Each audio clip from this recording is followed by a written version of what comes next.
नमस्कार दर्शक मित्रों, आस्था मैगजीन .न्यूज में मैं हितेश्री दवे आप सभी का हार्दिक स्वागत करती हूं। तो चलिए बढ़ते हैं समाचार की ओर। बीजेपी का घोषणा पत्र जारी, छात्राओं को मुफ्त में स्कूटी और 3 करोड़ युवाओं का रोजगार देने का वादा। उत्तर प्रदेश में सत्तारूढ़ भारतीय जनता पार्टी ने लोक कल्याण संकल्प पत्र के नाम से चुनावी घोषणा पत्र जारी कर दी है। संकल्प पत्र में कवर पेज पर प्रधानमंत्री नरेंद्र मोदी और मुख्यमंत्री योगी आदित्यनाथ जी की तस्वीरें हैं। बीजेपी के संकल्प पत्र में अगले 5 वर्षों में 3 करोड़ युवाओं को रोजगार अथवा स्वरोजगार का अवसर प्रदान करने का वादा किया गया है। साथ ही कॉलेज जाने वाली मेधावी छात्राओं को मुफ्त में स्कूटी देने का वादा भी किया गया है। किसानों की आय दोगुनी करने के उद्देश्य से कई तरह के कदम उठाने की बात की गई है। भाजपा की ओर से जारी कल्याण संकल्प पत्र और उज्ज्वला योजना के तरह होली और दीपावली के मौके पर 2 सिलेंडर मुफ्त में देने का वादा भी किया गया है। माध्यमिक सेवा चयन बोर्ड के अध्यक्ष असित वोरा ने इस्तीफा दे दिया है। हेड क्लर्क पेपर लीक मामले के बाद से थे निशाने पर। गुजरात में चर्चित बने हेड क्लर्क पेपर लीक मामले के 2 महीने बाद आखिरकार माध्यमिक सेवा चयन बोर्ड के अध्यक्ष असित वोरा ने अपने पद से इस्तीफा दे दिया है। वोरे के साथ ही आई के जाडेजा और बलवंत सिंह ने भी बोर्ड से इस्तीफा दे दिया है। बता दें कि जब से पेपर लीक हुआ है तब से विपक्षी दल वोरा को निलंबित किए जाने की मांग पर अड़े हुए थे और राज्य में जगह जगह उनके खिलाफ उग्र प्रदर्शन हो रहे थे।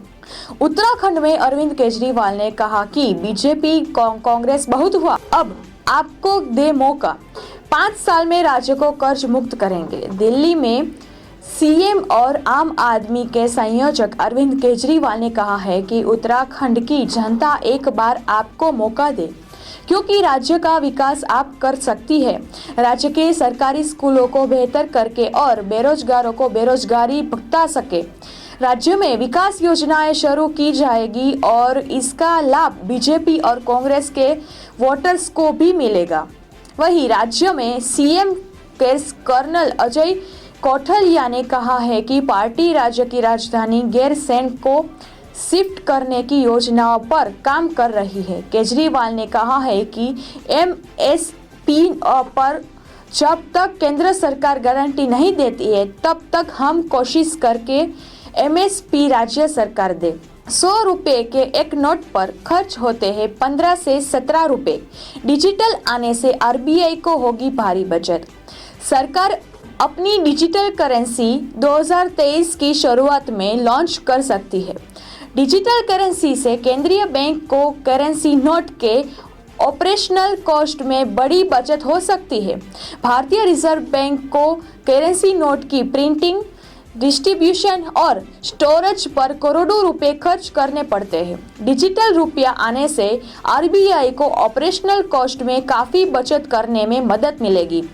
नकदी के एक हिस्सों के ऑनलाइन लीड टेंडर के साथ बदलने की संभावना है। वित्त मंत्री निर्मला सीतारमण ने पिछले सप्ताह वित्त वर्ष 2022-23 का बजट पेश करते हुए कहा है कि आरबीआई रुपया पेश करेगी और रिजर्व बैंक द्वारा जारी डिजिटल करेंसी में भारतीय करेंसी की तरह यूनिक नंबर होंगे। यह एक करेंसी से अलग नहीं होगी, यह उसका डिजिटल रुपया होगा।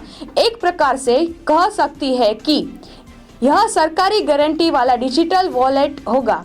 डिजिटल करेंसी के रुपए में जारी इकाई को इसलिए को चलन में शामिल किया जाएगा। पीएम बोले, जिन्होंने देश पर इमरजेंसी थोपी है वो डेमोक्रेसी पर चर्चा कर रहे हैं। परिवारवाद लोकतंत्र के लिए सबसे बड़ा खतरा है।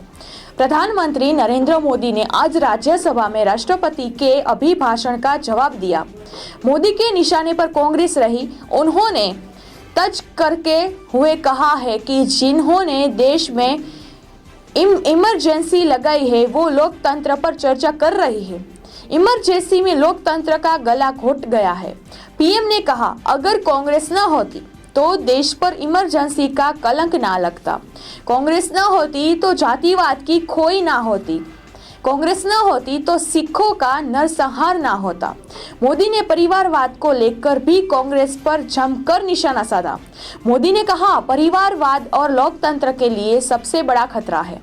जब पैलेट परिवार की हावी होती है तो यह दिखाई देता है। कांग्रेस न होती तो राजनीति परिवारवाद से मुक्त होती। महाभारत के भीम प्रवीण कुमार सोबित का 74 साल की उम्र में निधन हो गया है। एशियन गेम्स में देश के लिए गोल्ड जीता था। BR चोपड़ा की महाभारत के भीम यानी कि प्रवीण कुमार सोबित का 74 साल की उम्र में निधन हो गया है। मीडिया रिपोर्ट्स के अनुसार एक्टर स्पाइनल प्रॉब्लम से ग्रसित थे। हालांकि निधन की मुख्य वजह अभी तक सामने नहीं आई है। फिल्मों में काम करने से पहले प्रवीण एथलीट थे। पिछले साल एक मीडिया इंटरव्यू में प्रवीण कुमार ने कहा था कि मैं काफी समय से घर में ही रहता हूँ। तबीयत ठीक न रहती है, जिसके कारण डॉक्टर ने खाने में भी कई तरह से मुझे परहेज करने को बोला है। स्पाइनल प्रॉब्लम्स भी है। मेरी पत्नी वीणा मेरा देखभाल भी करती है। एक बेटी है जिसकी शादी हो चुकी है और अब वह मुंबई में भी रहती है। प्रवीण एक्टिंग में आने से पहले एक हेमरेज और डिस्कस थ्रो एथलीट थे। वह एशियन गेम्स के 4 मेडल जिसमें 2 स्वर्ण और 1 रजत और 1 कांस्य जीता था। उन्होंने 2 ओलंपिक खेलों में भी भारत को रिप्रेजेंटेट किया था। खेल में अच्छे योगदान की वजह से उन्होंने अर्जुन अवार्ड दिया गया है। इसके साथ प्रवीण को बॉर्डर सिक्योरिटी फोर्स में ड्यूटी कमांड की नौकरी भी मिली थी। स्पोर्ट्स में सफल होने के बाद उन्होंने फिल्मों में आना फैसला किया था। अहमदाबाद सीरियल ब्लास्ट केस 1950 आरोपी ठहरा गए और कल होगा सच का फैसला। गुजरात के अहमदाबाद में 24 साल पहले हुई सीरियल बम ब्लास्ट में मामले में फैसला आ गया है। इसके लेकर अहमदाबाद के स्पेशल कोर्ट में सुनवाई हुई थी। कोर्ट के सुनवाई के दौरान 9 आरोपी को दोषी ठहराया है। वहीं सबूत के अभाव में 28 आरोपियों की बारी कर दिया गया है। इन दोषियों को कल कोर्ट में पेश किया जाएगा और सजा का ऐलान किया जाएगा। बता दें कि 26 जुलाई 2008 को अहमदाबाद में 20,000 जगह पर 1 घंटों में 21 सीरियल बम ब्लास्ट हुए थे। इस विस्फोट में 56 लोग मारे गए थे और 240 लोग घायल हो गए थे। हमले के बाद गुजरात के तत्कालीन मुख्यमंत्री नरेंद्र मोदी ने सभी आतंकियों की गिरफ्तारी के आदेश दे दिए थे। इस मामले अहमदाबाद में 20 जबकि सूरत में 15 और दर्ज की गई थी। इसके बाद अदालत में मुकदमा चलाया गया था। देश में कोरोना के 66,000 नए मामले 27 दिन बाद सक्रिय मरीजों की संख्या हुई 10 लाख से कम। देश में पिछले महीने की तुलना में अब कोरोना के कम मामले सामने आ रहे हैं। हालांकि नए मामलों की संख्या अभी भी 50,000 से ऊपर बनी हुई है। आंकड़ों के मुताबिक भारत में एक दिन में कोविड-19 के 66,597 नए केस मामले सामने आए हैं। वहीं सक्रिय मरीजों की संख्या 27 दिन से बाद 10 लाख से कम पर आ गई है। केंद्रीय स्वास्थ्य मंत्रालय की ओर से मंगलवार को जारी की गई आंकड़ों के अनुसार एक दिन में देश में कोविड-19 से 1,128 लोगों की मौत हुई है। अब तक संक्रमण से जान गंवाने वालों की संख्या बढ़कर 5,462 हो गई है। वहीं देश में सक्रिय मरीजों की संख्या घटकर 9,891 रह गई है, जो संक्रमण के कुल मामलों को 2.35% है। KFC ने सोशल मीडिया पर किया ये विवादित पोस्ट। भारत में भड़के लोग तो मांगी माफी। विदेशी कंपनियां सोशल मीडिया पर अपने बयानों को लेकर विवादों में बने रहते हैं। हालांकि ऐसा ही मामला हुडई के साथ हुआ है। कंपनी ने सोशल मीडिया पर कश्मीर को लेकर एक ऐसी पोस्ट डाली गई कि जिससे लेकर भारतीय भड़क गए और इसके बाद कंपनी को ट्विटर पर बयान जारी करना पड़ा था कि अब कुछ ऐसा है कि fast food chain restaurant KFC के साथ हुआ है। KFC ने पाकिस्तान की फेसबुक हैंडल के कश्मीर को लेकर एक पोस्ट किया था। इसमें बाद भारत में कंपनी को बाइकआउट किए जाने की मांग होने लगी है। बवाल को देखते हुए कंपनी ने मांगी माफी। सुनो केजरीवाल, सुनो योगी, दो मुख्यमंत्री के बीच ट्विटर पर छिड़ी जुबानी जंग।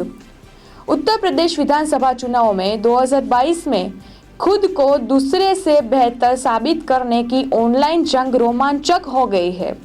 यूपी के मुख्यमंत्री योगी आदित्यनाथ जी और प्रदेश में सियासी जमीन तलाश रहे आम आदमी पार्टी प्रमुख केजरीवाल ने के बीच इस वक्त ट्विटर वॉर छिड़ी गई है।